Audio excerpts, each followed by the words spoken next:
الاخوان كاينه واحد القرباله كبيره نايضه عندنا في المغرب على الداعيه ابو حمزه، قال لك بانه جمع الذهب من عند العيالات وجمع التبرعات من عند الناس وجا دار بهم واحد المطعم فاخر كاين في طنجه. وفي اللحظه اللي الجاليه المغربيه ديالنا اللي في هولندا عاقت بيه وعرفت هذا الشيء رفعات عليه واحد الدعوه تما، داك الشيء علاش دخل المغرب وما بقاش يمشي. وبما اننا الاخوان حنا كنجريو باش نديروا الخير، فجبنا لكم في هذه الحلقه هذه واحد التقرير مفصل واش السيد بصح نيت نصاب او لا السيد الله يعمر دارو حنا ظلمناه. وانا متاكد الاخوان انكم غادي تصدموا بزاف ملي غادي تشوفوا واحد الحقائق وواحد الاسرار، داك الشيء خطير بزاف. فينهم العيالات؟ فينهم صحاب الذهب والفضه؟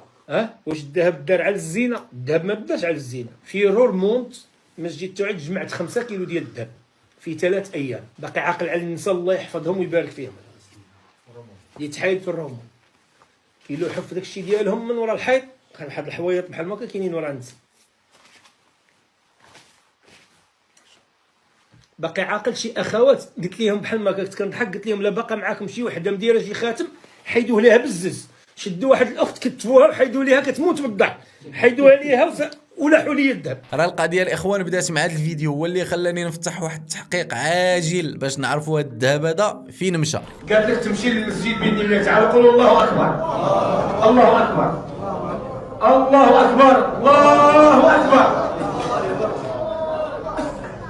انا اللي هز انا عارف اش دابا القضيه الاخوان هو انه المغاربه معروفه عليهم الجود والكرم وكيسخاو مليون جوج، الناس اللي عندهم كيعطيو في سبيل الله كيعطيو ديك الصدقه وعندهم الاجر. ولكن المشكل اللي كاين هو ان هاد الناس هادو ما كيعرفوش لمن يعطيو الصدقه، كيعطيوها في سبيل الله وصافي. فباش نعرفوا حنا هاد ابو حمزه هذا واش غيوصل هاد الصدقه للناس والاصحاب ديالها ولا لا، اجي نشوفوا من الاول شكون هو هاد ابو حمزه. الاخ البح عبد العزيز ابا حمزه من مواليد مدينه المحمديه. هاجرت الى هولندا، مشيت لهولندا وانا شاب صغير. ذهبت الى ماراثون روتردام، غادي نمشي نجري الماراثون ديال روتردام. فكان الغرض ليس هو ماراثون روتردام، انما كان الغرض كما نقولوا نحرقوا. فيسر الله تبارك وتعالى انني تزوجت، لقيت واحد السيده، الزوجه ديالي السابقه هي الطليقه ديالي هولنديه شرطيه كانت في البوليس. فيسر الله تبارك وتعالى اني تزوجت بها وصوبت الوثائق ديالي الاوراق ديالي. السيده الاخوان بسبب الفقر اللي كان عايش مشى حرق لهولندا ومشى تزوج تما بواحد السيده ماشي مسلمه باش تصوب ليه الاوراق، وصوبت ليه الاوراق وطلقها. وفي الاخر السيد ولا تما عايش بيطالي ما كاين لا خدمه لا حتى شي حاجه. وحنا دابا كنعرفوا انه داعيه، فاجي نشوفوا كيفاش هاد السيد ولا داعيه. واش قرا العلوم الشرعيه، واش مشى تفقه عند شي فقيه، كيفاش دار لها. اجمل شيء في الحياه ديالي وهو الدخول الى هذا الباب، باب الدعوه ولله الحمد. فهذا الامر أول شيء قمت به في باب الدعوة وهو خطبة جمعة لم أحضر لها. فالإمام ما كانش، ما حضرش الإمام، ما جاش، فإذا بهم لم يجدوا غير ويبحثون هنا وهناك، فإذا بالأصابع تشير إلي، ربما الأخ عزيز إلى غير ذلك. ها هي الإخوان القضية بدات كتوضح دابا. السيد دخل الجامع بصباطو وبدا كيدير لهم الخطب، ما كاين لا علوم شرعية لا حتى شي حاجة. ولكن الإخوان بما أنه حنا واحد الناس حقانيين أجي نعطوه فرصة، ربما يقدر يكون هذا السيد هذا تولد هو إمام. أجي نشوفوا حنا هذا السيد هذا علاش كيهضر في هذه الخطب هادو ديال الجمعة. واش كيهضر على السياسة، واش كيهضر على الفقر، ولا علاش كيهضر؟ أموالك وذهبك أختاه أماه، ذهبك وفضتك اليوم تساوي جنة عرضها كعرض السماء والأرض. الإخوان كانت هذه هي أول خطبة ديال السي أبو حمزة كتحفز الناس وبالأخص النساء على أنهم يخرجوا داك الذهب ديالهم ويخرجوه ويعطيوه في سبيل الله. الإخوان غصبروا معنا، القضية غادا تبدا توضح لكم بشوية بشوية. ولكن ما لاحظتوش معايا واحد المسألة، السيد كاتب تحت الفيديو ديالو اللي لاح خطبة الجمعة للأستاذ عبد العزيز أبو حمزة. وهذه القضية ديال أنك أستاذ نقدروا ندوزوها لك بشغيمة ديال الماء، ولكن رجعتيها من أستاذ الداعية اللي ولا شوف احنا نديروك داعيه سيدي. قول لنا سيدي، عطينا هاد المحاضرات ديالك والدروس ديالك كيفاش كدير لها. اش هذا يرى لهم شي ميزان.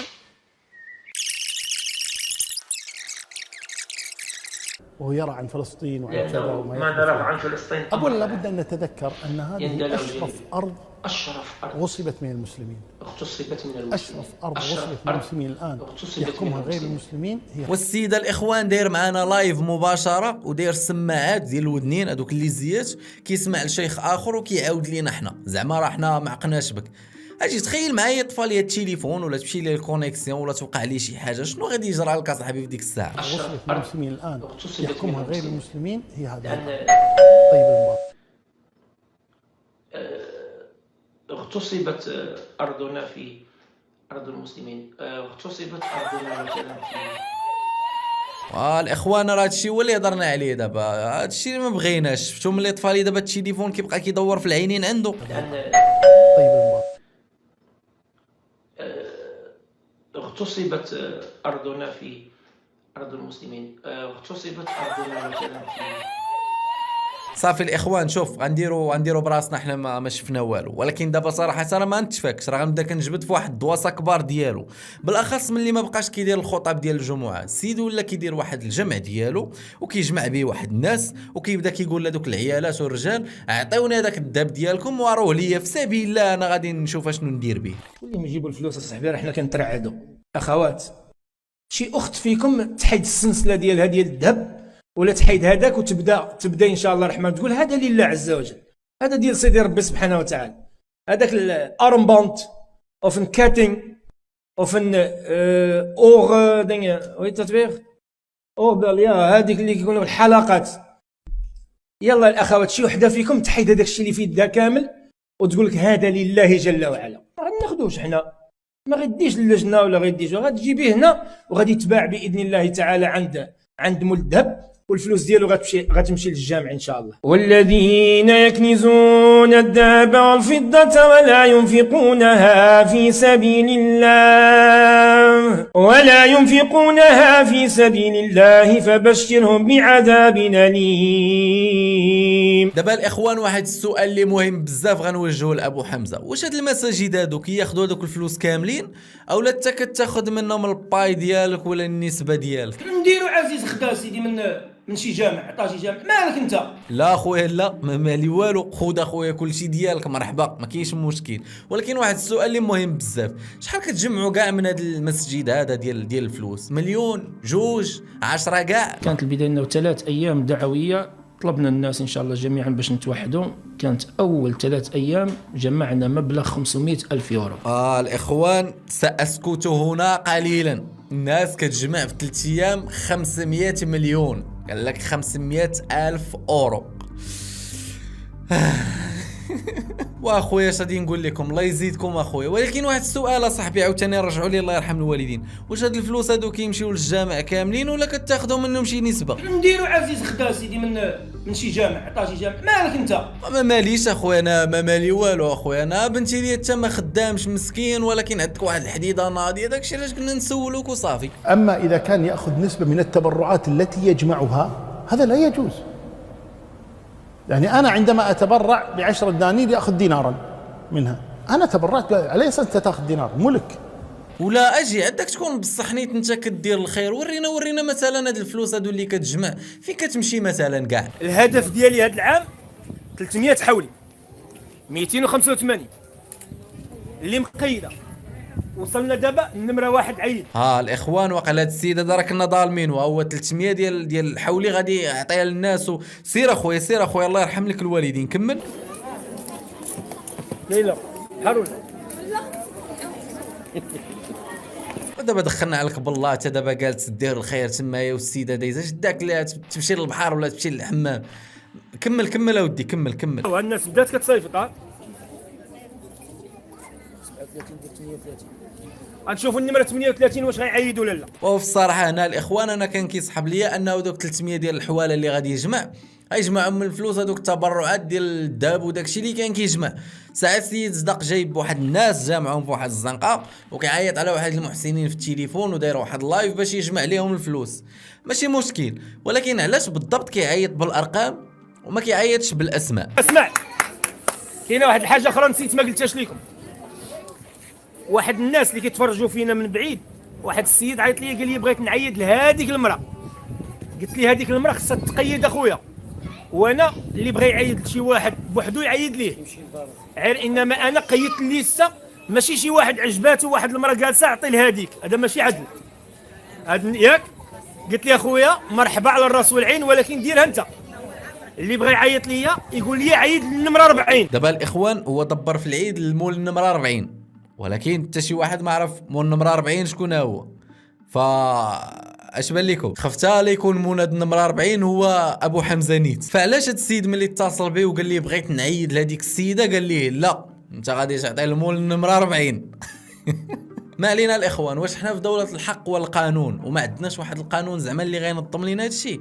واش اي واحد عنده الحق انه يجي يجمع التبرعات ويديرهم في الحساب الخاص ديالو ويفرق منهم ما بغا ولا يديهم ولا ما يديهمش؟ فلا الاخوان، راه عندنا واحد القانون اللي تينظم هادشي، وهادشي اللي غادي نهضروا فيه دابا باش يضمن لنا القانون ان هادوك الفلوس ما يمشيوش للحساب ديال داك الشخص مول النمره 40.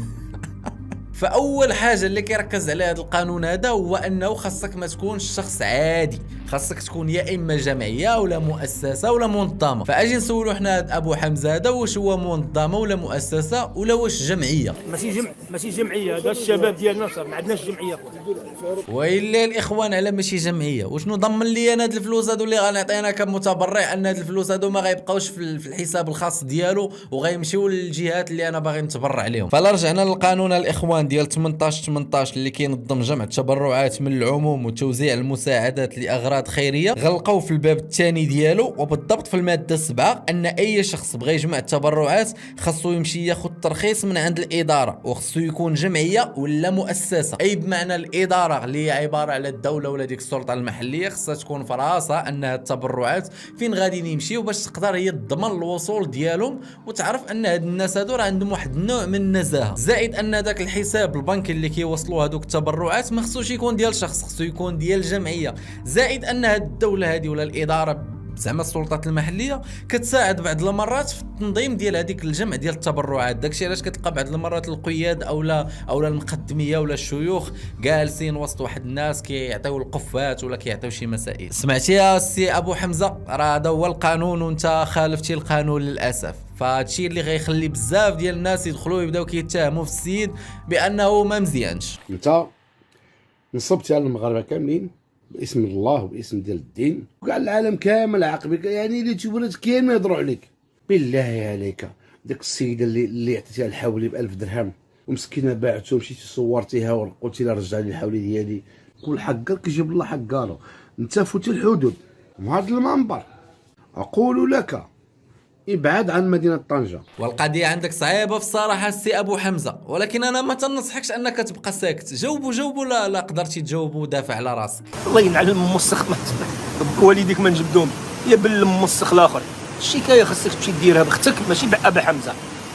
الشكايه خصك تمشي تقلب على الاخت ديالك فين ابا حمزه بزاف عليك شكايه. هذاك الاخر كبيركم راه بيدوفيل، يعني بيدوفيل بما المكان كيبيع ديالو.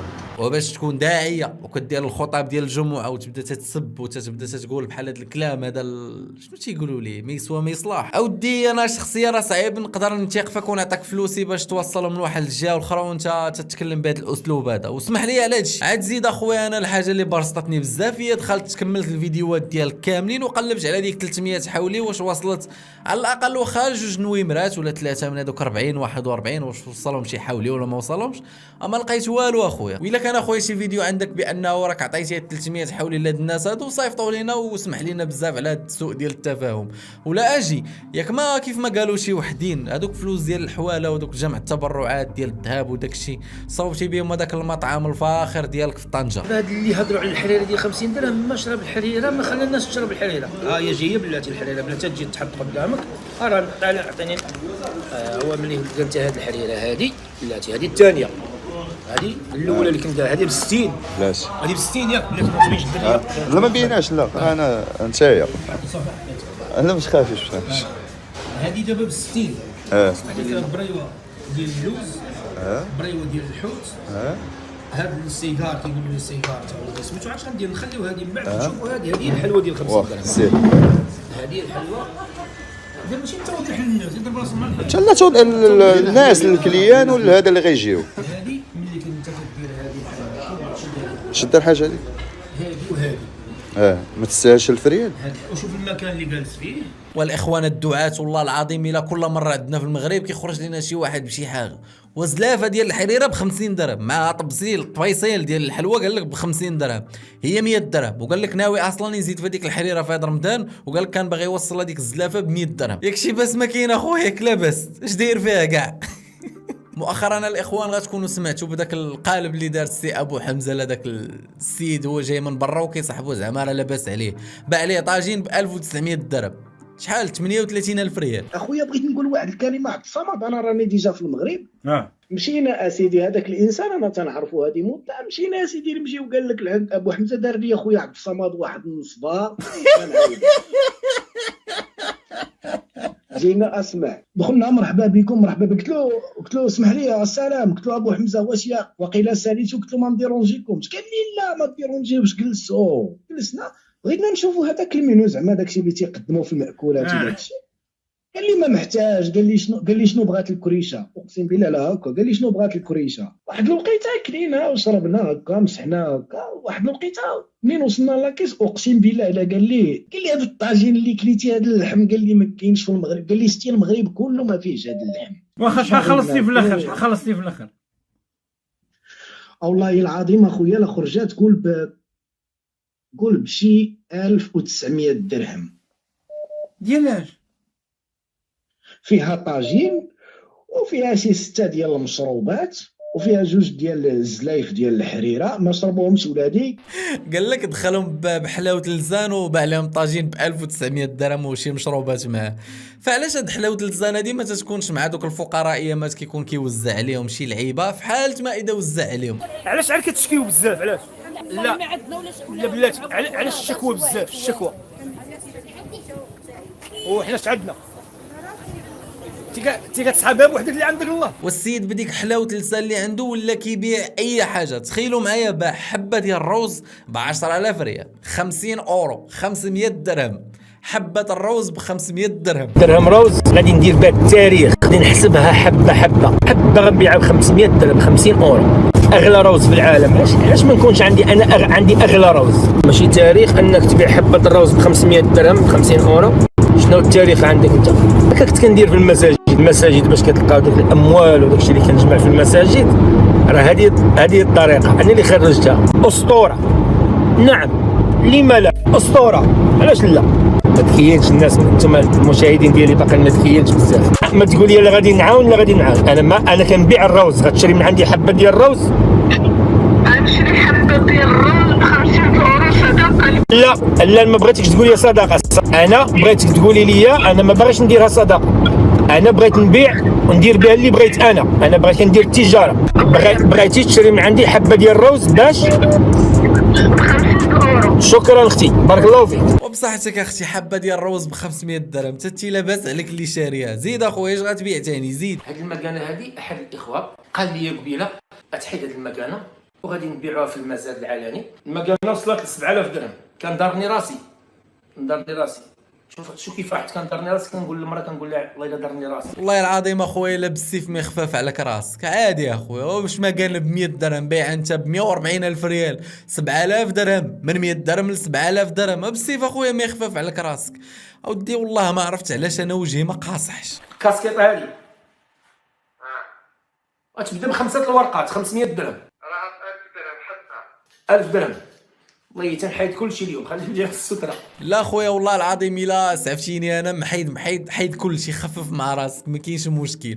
اصلا بغيت نقولوا المهم ما علينا. كمل اخويا كمل. زيد اخويا نشوفوا هاد الكاسكيطه ديال 50 درهم ديالك بشحال غادي تبيعها للناس. 1500 1500 1500 اختي. بقاي معانا اختي. الزوجه ديالي هو دا قالت لك 3000 درهم. الله اكبر. والله العظيم اخويا الا بغيت نقول لك شي كلمه زوينه وكذا ولكن راه ما خليتيش ليا فين. ولكن انا نخلي لك الياس هو غادي باغي يقول لك شي حاجه. اسمع ليه. هذا كان كيدير براسو كيجمع وكيتعاون وكيعطي للناس، هو غير كينصب وعنده الفيزا مجوج بقاوريه، كيمشي لفرنسا وكيمشي لهولندا وكيجمع من عند دوك الناس، كيجمع من عندهم الفلوس وكينصب عليهم. ودابا مني الناس عاقوا به بداك النصيب اللي كيدير مشى للادسنس. الداعيه ديالنا ابو حمزه، انا راه نقول لك واحد القضيه راه مهمه بزاف. انا صراحه صعيب نثيق في شي واحد ولا نعطيه شي ريال. زعما راه تلاقيت معاك ولا شي حاجه راه ما نقدرش نعطيك شي ريال ولا شي حاجه، بالاخص انت ماشي قانوني وداكشي. غتخلط لي التاثير ديال القافيه والتاثير ديال فاش ربي ديك الدورة. صافي يا اخويا ما تبكيش، قطعتي لي لحمي والله العظيم. صافي يا اخويا، بارك. فاش ربي دور والله كنلقى في حدا الباب، مشيت عند نشوف العزاز كيقول لي نوض.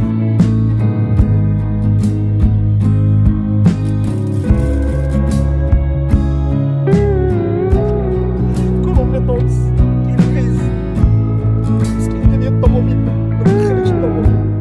صافي يا ابو حمزه، راه والله اللي عندي راني عطيته ليك، راه ما بقى عندي حتى شي حاجه. هو تاكد ان هادشي اللي عطيتك يوصل لدوك الناس، والله يرحم لك الوالدين. وانتم تاكدوا تكونوا مشتركين في القناه، وما تنسوش واحد جيم، وخليونا التعليق ديالكم. واش الحلقه ديال اليوم ابو حمزه ولا ابو همزه؟ نشوفكم في الفيديو الجاي، تهلاو. وتفرج معاك في هذا الفيديو غيفيدك بزاف.